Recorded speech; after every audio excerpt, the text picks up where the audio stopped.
লুকায় থাকা নিনজা টেকনিকের মতো তোলা। Oh no! এই আমি হাইট শিখেছি। এক মিনিট চল। দেখবি এঞ্জেল দেখো না ইয়েলো কালারের কি আছে? Angel? এটা কি? দিল না? হুম? না, ব্যাগ তো বুঝলাম। ব্যাগে এটা কিছু ছিল।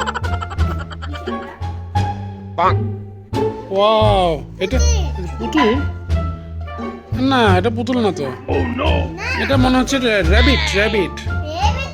হ্যাঁ, র্যাবিট না? Rabbit, rabbit. ওই যে একটা র্যাবিট একটা ক্লিপ পরে আছে, তাই না? হ্যাঁ? আমি নিনজা হাতে নিজে নিজে তো হয় না, এটা দুইজন খেলতে হয়, দুইজন খেলতে হয়। তুমি রেড নাও আর রাকিন ভাইয়া ব্লু। হ্যাঁ, খেলবো না? মিলেমিশে খেলতে হয়, মিলেমিশে। একলা একলা তো খেলে মজা নাই। দেখো না কত বোরিং। ইয়া, আরেকজন আছে শুধু বোরিং, বোরিং। এই শিল্ড দেখি কে জিততে পারে, দেখি মারামারি করো। কে জিতে? দেখি তো কে জিতে, কে জিতে, আস্তে আস্তে আস্তে মারো। কে জিতে। আমারটা ভালো টার্গেট আছে।